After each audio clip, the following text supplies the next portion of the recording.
has come to me. My goat. Makanai? What does that mean? Makanai? Last pack. Oh, it's okay. We got Rokun.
Hi everyone! For the manga and anime shopping portion, I decided to do a voiceover style because I didn't like the original audio in the video, and I also thought it would be fun to try this out for the first time, so I hope you enjoy.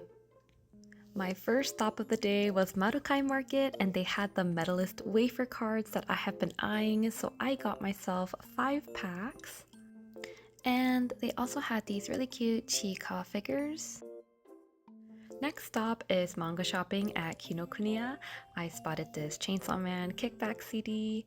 Kinokuniya always has a very nice selection of stationery and high quality stickers, like these cherry blossom ones are super gorgeous.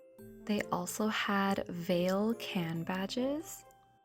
And I'm not sure what this series is, it looks like a BL to me, but the merch was very Valentine Day-esque and the characters look so cute. They also had these Hatsune Miku can badges, but none of the designs stood out to me, so I passed on these for now. Moving on to the English manga section, it looks like these are the omnibus editions. They have all the manga sorted in alphabetical order here. They have pretty much all the volumes for Blue Lock except for 11 to 13 it seems, and a good amount of volumes for Beastars, which is still a very underrated series in my opinion, though I do not read the manga. I really recommend watching the anime if you haven't already. We also have Blue Box, which is a pretty standard romance sports anime. I'm excited for season 2, it's coming out soon. And this is actually my first time seeing Bocchi the Rock. volumes in real life. I didn't know they were like on the thinner side. They also had Fujimoto Tatsuki Sensei's 17 to 21 and 22 to 26. I highly recommend watching the ONA for this, as some of the episodes were really captivating. We also have Chainsaw Man, and of course Look Back, which is getting a live action movie soon. And I know in my heart that Goodbye Eddie is also gonna get some sort of adaptation. I'm not sure when I'm gonna catch up on my Fire Punch reading. We have more shonen series here like Dantaran and Demon Slayer. There's this Kimetsu Academy manga that I didn't even know existed, to be honest. Ooh, and we have some volumes of Dorohedoro. I always have a hard time pronouncing this title. I remember being so fascinated watching the anime when it came out.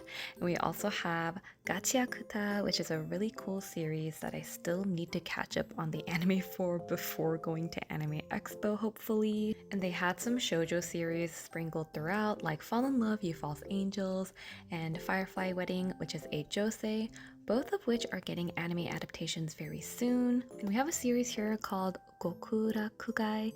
Again, another tongue twister of a title that has cool art, but I'm not sure I will read.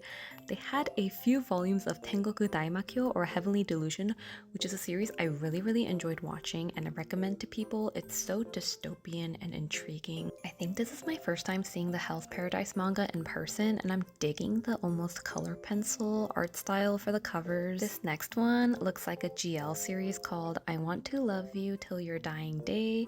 The cover looks really cute. It looks pretty interesting. This next shelf over has all the volumes for JJK, and we also have some volumes of Kagurabachi, which is a pretty popular Shonen Jump series that's getting an anime adaptation next season, I believe. We've also got these volumes for Shugo Kara, which is super nostalgic. Spotted My Love Story with Yamada-kun, but we all know how people feel about these English covers. They also had volumes of Veil, which is on my to-read list, but not in my budget currently. It was really nice to see volumes of Tamon-kun. The shoujo boom is on the rise, I'm telling you. And on the shelf right below, they had Tongariboshi no Atorie. I said that title in Japanese because I cannot say that last word in English for the life of me. Atelier. I need to catch up on the anime ASAP. I have a few more episodes to go. And on this bottom shelf, we have Yakuza Fiancé. I heard the manga is on hiatus though, which is such a bummer. And there was this next shelf that had a mix and match of different volumes, and I spotted a shoujo called In So Deep It's Love already. The next shelf is also kind of an assortment of different series. I know Mushishi is a really good one. Moving on to the much smaller Japanese manga section, this looks like a postcard collection for Kaoru Hanawarin Tosaku, or The Fragrant Flower Blooms in Dignity. This is a shoujo manga called Yumeka Utsuka that was actually on my wish list, so I'm very surprised to see it available here. And as I was sifting through, I also saw Hanahimeru Kimi no Meteoru. I'm not sure if I'm pronouncing that correctly, which is a gorgeous series I've been seeing all over my timeline, but I'm waiting for hopefully a Korean publisher to pick it up so I can purchase it that way. The shoujo Japanese section was unfortunately very small, and there was nothing else I was really interested in. And similarly to the English manga section, we have this large selection of shonen series, which makes sense because they tend to have more volumes in general. And that was it for the Kinokuniya portion of this shopping vlog. I made a quick stop to a small anime store and spotted these Hatsune Miku / Vocaloid card packs, so I decided to get a few. Now it's time for Animate, which is my huge stop for the day. This is the only Animate near me, and it's a pretty spacious store, but I do wish they would open more locations in the future, kind of like how they do in Japan and Korea. This is the new arrival section for their Japanese imported manga. It's really nice that they still include the original bonuses in some of these volumes. The next section has all the BL and GL, but I'm not very familiar with any of these titles, unfortunately. And I missed zooming it in the video, but I see a volume of Diary of a Female Lead, which is a really cute shoujo. And every time I come visit Animate, I always check out the Nijisanji section because there isn't this large of a selection anywhere else in my area. Unfortunately, or fortunately for my wallet, there weren't any goods that I wanted this time, especially since a lot of the blind packs are random and I don't want to take the chances of not getting Kuzuha. I did find this really cute Niji Koto of Rofumao. I wish they had the Kuzuha version, I would have bought it instantly. They also had this different outfit Kuzuha puppet, maybe the anniversary version, but I'm content with the one I have, which is the one I brought with me on my trip today. And here we have the Japanese shoujo manga section. They had the final volume for Akatsuki no Yona, all the volumes for Tamon-kun wa Dochi and Haru no Arashi to Monster. We also have the first volume of Kami ni koi nado hayasugiru, which is my profile picture, but I'm waiting for a Korean publisher to pick it up and then I'll buy it then.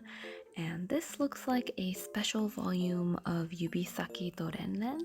They also had Isso Anata ga Todome o Sashite, but only the first 2 volumes. We've got this manga which I don't remember the title, but I do know the male lead is a yandere, Uruwashi no Yoi no Tsuki, and not sure what this one is. And they even had the latest volume of Watarase, which is the 3rd one, that still included the bonus, so I was super tempted, but I refrained since I need to buy the Korean version. And ooh, I've seen this one around too. It's called Tomodachi no Nee-chan ni koi shita hanashi, or the spin-off, which is Nee-chan no tomodachi ga uzai hanashi. Oshi ni Amagami is a really cute series too if you like vampires and reverse harem. I read a few volumes and I really like how the manga portrays the female lead's otaku culture. In a different section, we have Kori no Joheki, or Ramparts of Ice, and of course, you and I are polar opposites, and a shoujo series called Dose Koi Shite Shimaunda, which aired a couple of seasons ago, I believe. I'm very surprised to see Tonari no Seki no Yatsu ga Souyuu me de mite kuru. I bought the first volume actually, which I need to unbox. They had a now airing manga section, which included series like Akane Banashi and Marriage Toxin. I found Shiokaze to Ryu no Sumika's 2nd volume, which is something I was looking for, but it didn't include the animate bonus, so I passed this time. Moving on to more anime merch, they had these really cute Takopi can badges, but I really can't look at this anime without feeling distressed. There was a good selection of Promised Neverland stuff as well. There was a Bungo Stray Dogs freebie event taking place when I went, so Animate had a pretty big section for it. I do love this anime, but I don't feel the need to buy merch for it. I have a few Dazai items that are enough for me, and wow, people must really love these camp badges. The boxes are empty. I was very surprised to see they had K-On! Merch on one of the bottom shelves, though it wasn't that much. And they also had Ansatsu Kyoshitsu, or Assassination Classroom, which is a very nostalgic series for me. Popular series such as The Fragrant Flower Blooms with Dignity get this larger designated section. My favorite character is Usami, of course, because he is voiced by Toya Kikunosuke-san, who voices Denji from Chainsaw Man. The shoujo anime merch was right next to the Spy Family section. This area was really funny to me because the only actual shoujo here is Hanakimi. It was mainly Apothecary Diaries and a mix of some romance-infused shonen series such as Blue Box and Witch Watch. And next we have the Chainsaw Man section. I already own a good amount of Chainsaw Man merch in my collection that I carefully curated throughout the years, so I'm just taking a look this time. I've expressed it before, but I'm pretty disappointed with a lot of the merch that comes out for this series. It just comes off very lazy to me. They did have a lot of stuff for the Reza movie though, which was nice, especially the Pashakore or the Polaroid cards. This Tanjiro Mame Meito plush was super cute. I have yet to watch the Infinity Castle movie though. I should probably get to doing that. And Animate had a pretty good assortment of Vocaloid or Project Sekai, I'm not sure what it's called, I'm sorry. And of course, a wide selection of Haikyuu merch. If this was my main IP that I collected, my wallet would not have survived. I'm checking out the My Dress Up Darling section because I wanted to see if they had any cute Marin stuff I could get. I was only really interested in the Polaroid card though, and the Oshinoko section was right below it. Before I left the store, I took a brief look at the English manga section and saw series like Akira Failing in Love, Uchi no Kuro Madoshi ga Kawaii Sugiru, and Hayaku Shitai Futari. That was it for the shopping portion for this vlog. Please stay tuned for the haul, which is coming up next. It's time to go over what I got during my anime shopping time today. So first, what I bought at Animate. Actually, let me go over my wafer cards because those are what I bought first. It's always a tradition for me to go to marukai market and see what new wafer cards are in, and this time they had the Medalist wafer cards, which I already opened. So we're just going to go through sleeving them and putting them in my binder. So we got 3 scene cards and 3 character cards. So first, with the scene cards, I got 2 of Dio. I'm kind of indifferent to him, so it was just whatever.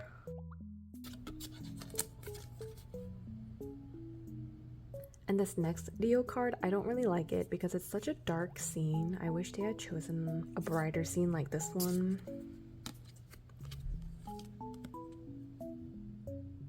And then we have our girl Inori. This is so cute. Inori is genuinely one of the cutest anime characters ever. And then we have the sequence of scenes where Inori is trying to persuade the ice rink owner into letting her in by gifting him bags of worms that progressively get larger. And then moving on to the character cards, we first got Suzu, Kamoto Suzu, who is another youth figure skater. And then we got Tsukasa Sensei, Akeuraji Tsukasa. He's my favorite Medalist character. And it also helps that he has the same seiyuu or voice actor as Jinshi from Apothecary Diaries. And now I have a reason to show off this acrylic stand that I have of Tsukasa actually. I got this as an animate bonus. I wish I had the Inori to be paired with him, but I didn't have enough points at the time. And the last character card we have is actually Yodaka Jun. I was not expecting him, but I am also not mad. He is such a cool character. And next, my animate haul. I only got 2 items this time because there just wasn't anything that caught my eye in particular. The first one I got is this Marin, I can't really call it a photo card, like a very thin film card. It was a little bit pricey considering that it's really thin and there's only one. I did get one of the Marins that I wanted in the lineup, so I'm very happy with this. She's so cute. And I also got some Chainsaw Man movie Polaroids. I got Reza for the first one, which is crazy. This luck is immaculate. She looks so cute. And then we have the scene where Denji asks Makima-san if he has a heart. And then we have Denji, where he's realizing that he may be falling for Reze because she's showing interest in him. And I had some points at Animate, and I used them to claim bonuses. And thankfully there were series that I liked. They had Yakuza Fiance bonuses, so I had to get these. First, I got this photo card of Kirishima. Koroshite miro yo, ima koko de. I don't know if that's the kanji for koroshite, but maybe. And then I got this badge of Shoma. I'm very glad that they had something that I could claim. And at a different store, I got a bunch of Vocaloid cards, mainly for the purpose of trying to get Hatsune Miku, and I think I got a good amount of her, so I'm just gonna quickly go through them.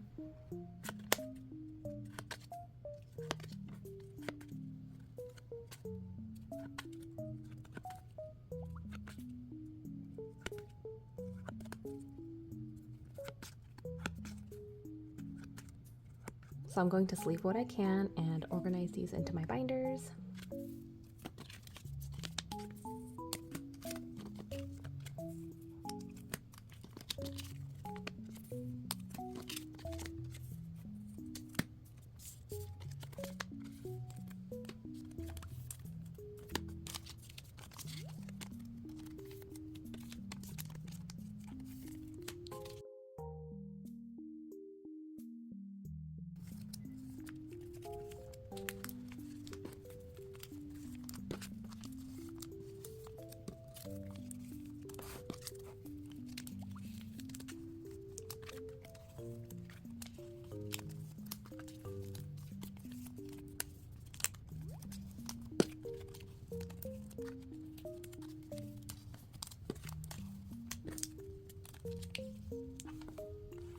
I love all the mikus together with my girl Marin. Oops. But yeah, it's just a little tour of my updated binder. We have these empty slots.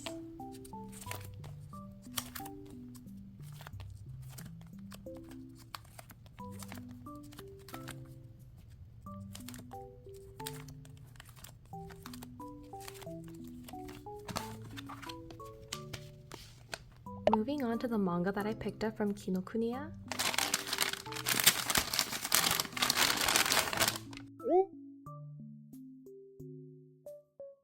I only got 2 volumes this time, but not because I was limiting myself. I actually didn't really have much that I wanted, but I still found a series that was on my list. For those of you that may know, this one is by the same mangaka who made Hachiware. I forgot the other one. But they have a lot of pretty popular shoujo series. And this one is their newest work. I believe her name is Sakisaka Iyo Sensei, called Yumeka Utsutsuka. And I actually read the first volume on Bookwalker, so I know the general gist of the story.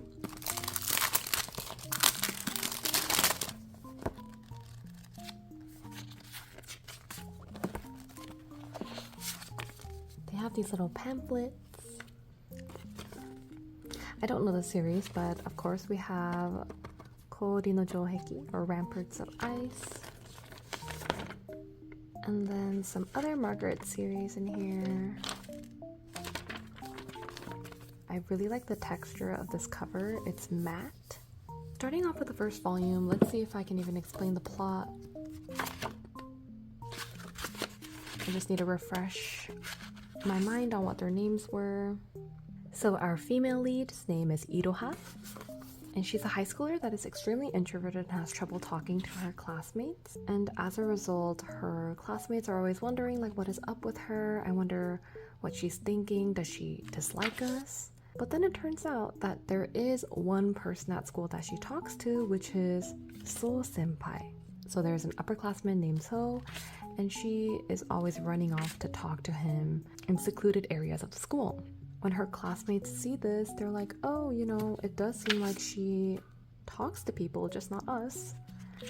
And there's this sort of big reveal towards the middle or the end of the volume where it suggests, I don't remember off the top of my head if it was a suggestion or if it was actually a reveal, that he was in her imagination the entire time. So the actual senpai exists. They did meet each other at a library. This was the very first interaction that they had, but every interaction after this was Iroha's imagination, because So Senpai is not attending school right now. So towards the end of the volume, he actually comes back to school, and it becomes super interesting, which is why I wanted to pick up the second volume as well.